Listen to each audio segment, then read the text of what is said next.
Morning gears. बात करते हैं आज गोल्ड के पोजीशन की। पहले हम अपनी कल की एनालाइज देख लेते हैं। कल हमने जब गोल्ड को एनालाइज किया तो 2031 के आसपास था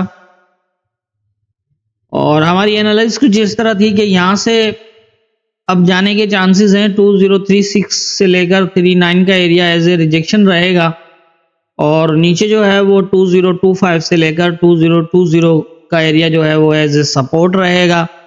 बाकी ये बीच का एरिया है, यहाँ से अप और डाउन की मूव्स लग सकती हैं। यहाँ से अगर ये अप निकलता है 2032 को ब्रेक करता है तो फिर यहाँ तक जा सकता है और वहाँ से रिजेक्शन पे यहाँ तक। और मैंने ये कहा था कि इस एरिया में जो है वो सेलिंग नहीं देखनी है और इस एरिया में बाइंग नहीं देखनी है। तो इसी तरह से जो है वो 2030 के नीचे ऑलरेडी जो मैंने बताया था कल भी के क्लोज लगा हुआ है, तो ये यहाँ से भी सीधा नीचे जा सकता है और अगर 32 को ब्रेक करता है तो फिर यहाँ पर जो है 36 के आसपास से रिजेक्शन जो है वो हम देखेंगे। तो ऐसी यहाँ पर कंडीशन जो है वो यही थी कि ये 32 को जो है वो ब्रेक नहीं कर पाया और सीधा सीधा यहाँ आ गया 2025 पे। यहाँ पर जो है वो इसने M15 के अंदर एक प्रॉपर सेटअप के साथ जो है वो बुलिश हुआ। यहाँ पर ये आप देख सकते हैं जैसे ही इसने यहाँ पर एक शेडो ब्रेक सेल क्लोज, एक शेडो ब्रेक बुलिश क्लोज, फिर एक ब्रेक क्लोज और फिर एक अपसाइड क्लोज, मतलब ये यहाँ पर काफ़ी कंफर्म कर दिया था कि यहाँ से नीचे जाने के चांसेस बहुत कम है। और यहाँ से जो बुलिश हुआ तो फिर वही जो 2036 का एरिया था वहाँ तक 37 तक गया।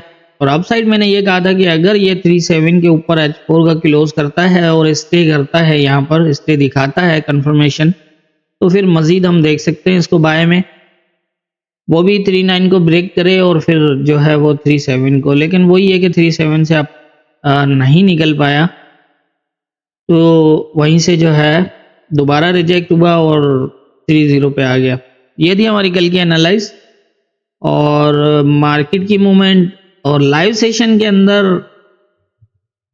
हमने कुछ इस तरह पोजीशन देखी थी, यहाँ पर तकरीबन 2033 के आसपास था और मैंने ये कहा था कि अब जाहिर है इस एरिया हम वैसे ही इस एरिया को एज ए रिजेक्ट जो है वो एज ए रेजिस्टेंस लिए हुए हैं, तो हम यहाँ से तो बाय नहीं कर सकते। मैंने ये कहा था कि हम वेट करते हैं न्यूज़ की पोजीशन में। अगर तो ये यहाँ पर रिजेक्ट होता है 2036 से तो फिर हम यहाँ पर सेल देखेंगे और अगर ये इस एरिया को ब्रेक करता है इसके ऊपर तो फिर हम उस तरह से देखेंगे कि इसको बाय में भी देख सकते हैं। जब भी ये यहाँ पर लाइव सेशन हमारा चल रहा था, यहाँ पर इसने जो ये सेल क्लोज किया था तब मैंने अपना लाइव सेशन भी ऑफ किया और तब मैंने ये कह दिया था कि मार्केट रिजेक्ट हो चुकी है 70-80%। और आप यहाँ से सेल देख सकते हैं, थोड़ा बहुत हो सकता है अब जाए या फिर यहाँ से नीचे जाए, लेकिन मैंने ये कहा था कि 30 तक आप सेल देखेंगे, इससे ज़्यादा के चांसेस कम हैं। अगर ये यहाँ पर आप देखिएगा 30 का आपका टारगेट है, अगर ये ब्रेक हो जाता है इसके नीचे क्लोज करता है तो फिर मज़ीद आप जो है 25 तक देख सकते हैं। अदरवाइज़ आप अपनी सेल यहाँ पर क्लोज कर सकते हैं क्योंकि ये यहाँ पर जो पोजीशन थी वो ज़्यादा बड़ी सेलिंग की नहीं थी और यहाँ से बाइंग भी नहीं था। अप डाउन अगर ये इस एरिया को स्टे करता है तो अप डाउन की मूव्स लगेंगी और अगर इस एरिया को जो है वो ब्रेक कर देता है तो फिर दोबारा यहाँ तक आ जाएगा।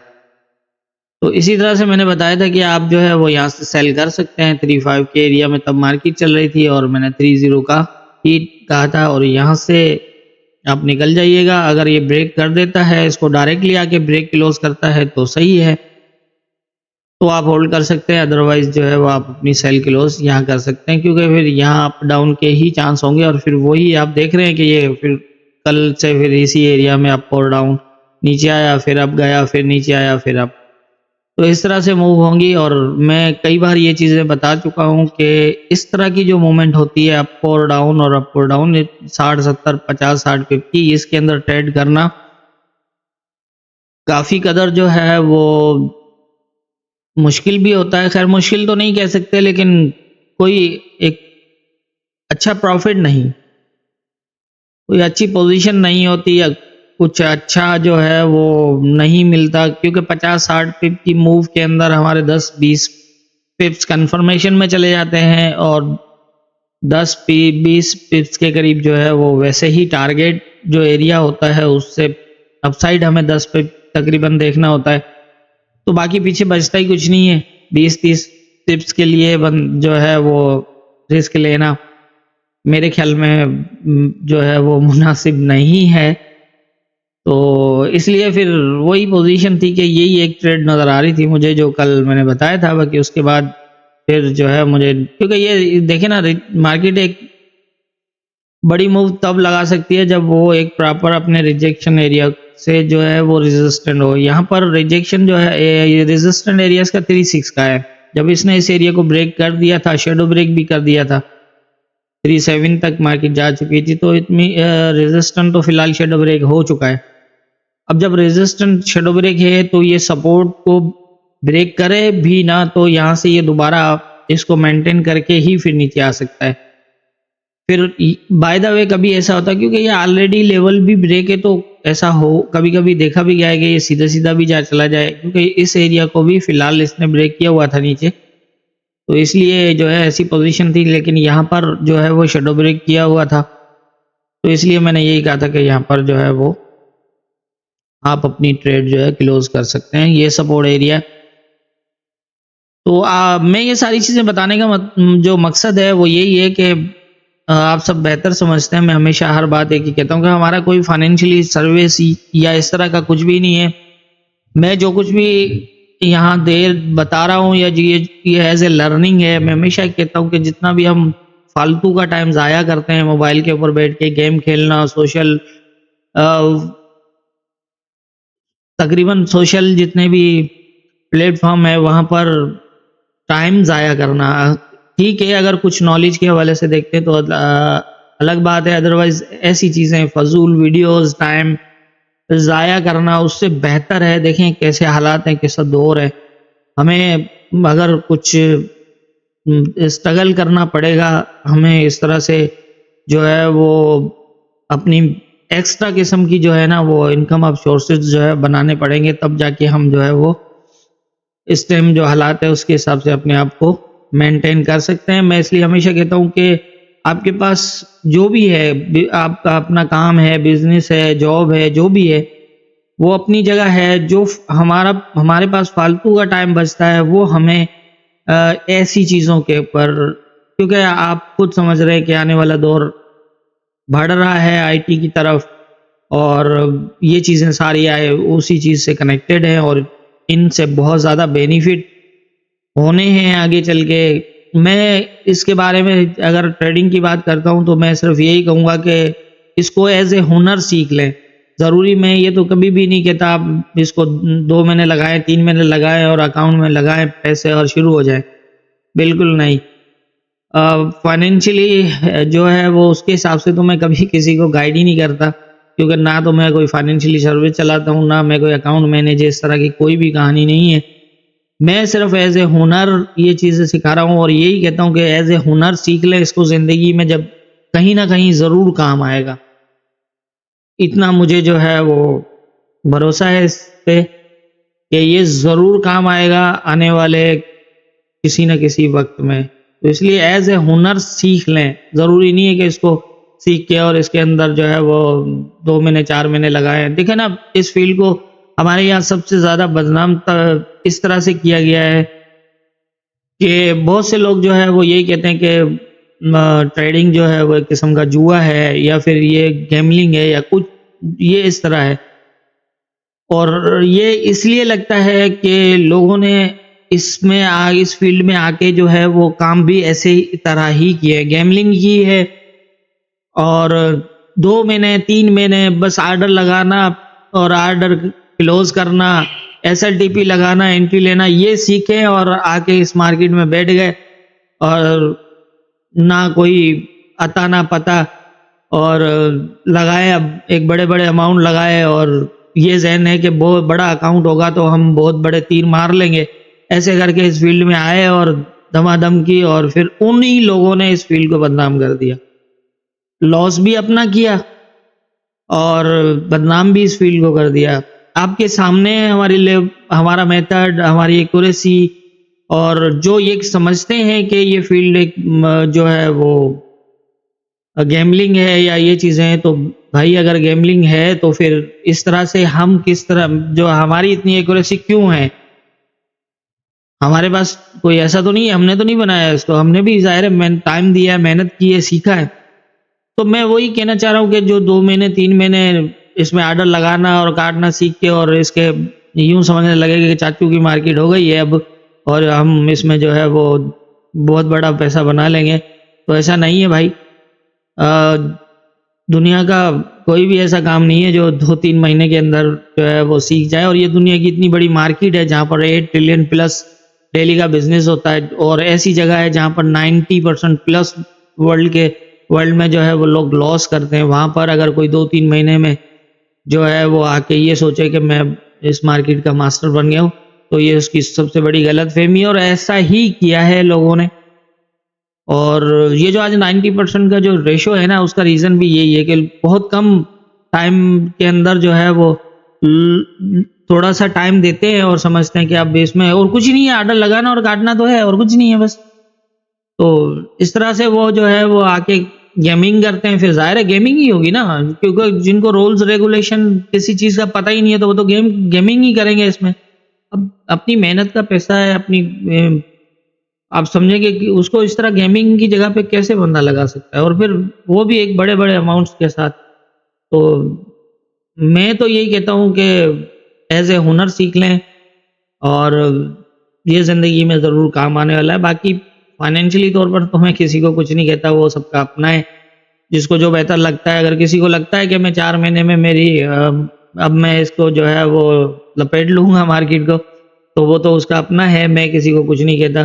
क्योंकि जब मुझे इतना टाइम लगा है और आज इस लेवल तक पहुँचे, तो मुझे अंदाज़ा है कि मैंने कितना स्ट्रगल किया है और कितनी इसके अंदर मेहनत की है और मैंने तो इसको रिसर्च की है, ये मेरा अपना मेथड है। तो आप समझ सकते हैं कि कितना टाइम दिया और कितनी मेहनत की और मुझे बहुत जो है वो मज़ा आ रहा है इस फ़ील्ड के अंदर।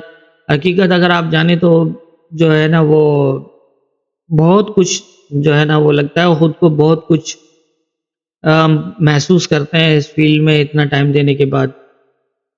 तो यही है कि मैं वही चीज़ है कि मेरे पास कुछ अच्छा है जो मुझे लगता है, तो मैं इसलिए चाहता हूँ कि मैं किसी की हेल्प का ज़रिया बन जाऊँ, अदरवाइज़ मैं किसी को कुछ नहीं दे सकता। ये सबका अपना ही है। अगर मुझसे सीखना चाहते हैं तो यहाँ प्लेलिस्ट के अंदर जो है वो लर्निंग बेस्ड वीडियो मौजूद है और डिस्क्रिप्शन में मेरा व्हाट्सएप नंबर भी मौजूद है। कोई किसी किस्म की कोई भी पेड सर्विसेज़ किसी किस्म की भी नहीं है, आप मुझसे व्हाट्सएप पे राब्ता कर सकते हैं। अगर कुछ सीखना चाहते हैं, समझना चाहते हैं, पूछना चाहते हैं तो कोई परेशानी नहीं है और किसी को किसी किस्म की भी कोई परेशानी नहीं होगी, आप मुझसे बात कर सकते हैं। तो ये थी हमारी कल की एनालाइज़ और मार्केट की मूवमेंट कुछ बड़ा ही कुछ ज़्यादा हो गया। ख़ैर देख लेते हैं आज के इम्पोर्टेंट एरियाज़ क्या होंगे। आज के जो इम्पोर्टेंट एरियाज़ हैं उसके हवाले से अगर हम बात करें तो न्यूज़ आज भी हैं और सेकंड ये है कि आज मंथली क्लोज़ लगने वाला है। न्यूज़ भी है, मंथली क्लोज़ भी है, तो इसलिए आप जो है यूएस सेशन के बाद बहुत अच्छे से ध्यान रखिएगा मार्केट के लेवल्स के ऊपर और ये पूरा का पूरा एरिया जो है वो अप और डाउन ब्रेक किया हुआ है। फिलहाल जो इसकी कंडीशन है ना ये किसी रेजिस्टेंट एरिया को प्रॉपर रिजेक्शन ले रहा है, ना ही जो है वो किसी सपोर्ट एरिया को प्रॉपर सपोर्ट ले रहा है। तो कोई पता नहीं है कि किस तरफ मुँह कर जाए। लेकिन ये है कि मंथली क्लोज है तो जैसा मैंने पहले भी कई बार बताया है कि वीकली और मंथली जो बड़े क्लोज लगते हैं इस तरह के, तो उसके अंदर जो है वो अनएक्सपेक्टेड मूव्स लगती हैं, स्पेशली यूएस सेशन के बाद। तो बहुत बेहतर तरीके से, मतलब न्यूज़ आने के बाद ही तकरीबन जो है वो कोई बड़ी मूव लग सकती है। तो इसलिए लेवल्स को अच्छे से मॉनिटर करिएगा और लेवल्स को अच्छे से देखिएगा। बाकी ये है कि जैसे यूएस सेशन स्टार्ट होगा, न्यूज़ से पहले मैं लाइव आऊँगा और अगर कोई सेटअप होगा तो ज़रूर बताऊँगा। और अब लाइव के अंदर कोशिश होगी कि डेली बेसिस पर लर्निंग के हवाले से भी कोई एक टॉपिक जो है वो डेली बेस पे मैं बताऊं। तो इसलिए आप लाइव ज़रूर ज्वाइन करें, और जिनको सीखना है उनके लिए बेहतरीन मौका है कि वो बहुत कुछ सीख सकते हैं। बाकी मेरा काम है बताना और समझाना जो मैंने सीखा है, समझा है। और हमेशा जज करने का एक आसान तरीका यही है कि आप रिजल्ट के बेस पे ही किसी को जज कर सकते हैं, और कोई रास्ता नहीं है। क्योंकि हमें कंफर्मेशंस चाहिए, रिजल्ट चाहिए, जो एनालाइज होती हैं उनका रिजल्ट क्या है, वो ही सबसे ज़्यादा इम्पोर्टेंट होता है। तो अब बात कर लेते हैं, लेवल्स सेम ही है, मुझे कुछ चेंज तो नहीं नज़र आ रहा, क्योंकि क्या इसके इन लेवल्स के अंदर जो कंडीशन है वो इस तरह ही है। अभी फ़िलहाल ये इसके नीचे यहाँ पर जो है वो पोजीशन इसने ये बनाई हुई है, पॉसिबल है ये यहाँ तक आ जाए नीचे, और अगर इस एरिया को टेस्ट करता है तो ये दोबारा अपसाइड जा सकता है इस तरह से। और फिर अगर इस एरिया को ये एज ए सपोर्ट लेता है तो अपसाइड भी जा सकता है। आज थोड़ा सा कल जो है वो काफ़ी कंफर्मेशन थी कि मार्केट वीक है, लेकिन अगर आज की बात करें तो आज कुछ भी हो सकता है। आज वीकनेस की तरफ तो मैं नहीं कह सकता ज़्यादा, क्योंकि कल थी वीकनेस की तरफ, तो मैंने ये कहा था कि इस एरिया तक तो बहुत ज़्यादा चांसेस हैं मार्केट के, जिस तरह की कंडीशन है आ जाएगी। तो वही था, लेकिन आज जो है ना वो मैं इस तरह से नहीं देख रहा मार्केट को कि आज इतना वीक है कि ये जो है वो कोई बड़ी मूव कर जाए। तो यही है कि 30 भी आज इम्पोर्टेंट रह सकता है, और अगर इसके नीचे H1 का क्लोज लगे, H1 ब्रेक क्लोज करता है, तो फिर इस तरह से पोजीशन बन सकती है। अब यहाँ पर जो है वो सिचुएशन यही है, ऊपर के एरिया बाइंग के लिए नहीं होंगे, 44 और 33 ये वाला एरिया, ये हमारे लिए बाइंग फिर भी रिस्की है। और ये एरिया जो है वो 30 से लेकर फिर जो नीचे का एरिया, ये जो 50 पिप्स है 30 से 25, ये भी एज ए सपोर्ट रह सकता है आज। ये कोई अच्छी खासी जो है ना वो है बाई की मूव भी लग सकती है और सेल की भी लग सकती है, क्योंकि नीचे भी लेवल आप देख रहे हैं ब्रेक है, और अपसाइड भी इसने ब्रेक किया हुआ है। और वीकनेस आज मार्केट के अंदर कल की तरह की नहीं दिख रही, लेकिन ये है कि लेवल्स अप और डाउन जो है इस एरिया के अंदर ब्रेक हैं, दोनों तरफ ब्रेक हैं, तो किसी भी वन साइडेड मूव कर सकता है। वो हम फिर लेवल्स के ऊपर पोजीशन पे लाइव सेशन में देख लेंगे। बाकी फिलहाल मुझे जो करंट पोजीशन नज़र आ रही है, ये दो ही सिनेरियो नज़र आ रहे हैं फिलहाल। और अपसाइड मैंने पहले भी हर एनालाइज में बताता हूँ कि अगर ये 37 के ऊपर H4 क्लोज करता है और स्टे करता है तो 44 तक ये वाला एरिया होगा। अगर यहाँ से ब्रेक क्लोज होता है और इसके ऊपर छोटे क्लोज भी लगाता है तो फिर ये 49 और ऊपर भी जा सकता है। और अगर इसी एरिया से ये दोबारा नीचे आ जाता है तो फिर ये दोबारा यहाँ से फिर जो है वो सेम एरिया होगा इसका, 37 ब्रेक होता है तो फिर 30 हो सकता है। तो इस तरह की पोजीशन ही है आज। तो लेवल टू लेवल मार्केट को देख लीजिएगा, जितनी मेरी समझ है उसके हिसाब से मुझे यही लग रहा है। बाकी होना क्या है ये तो ऊपर वाला बेहतर जानता है। दुआओं में याद रखिएगा।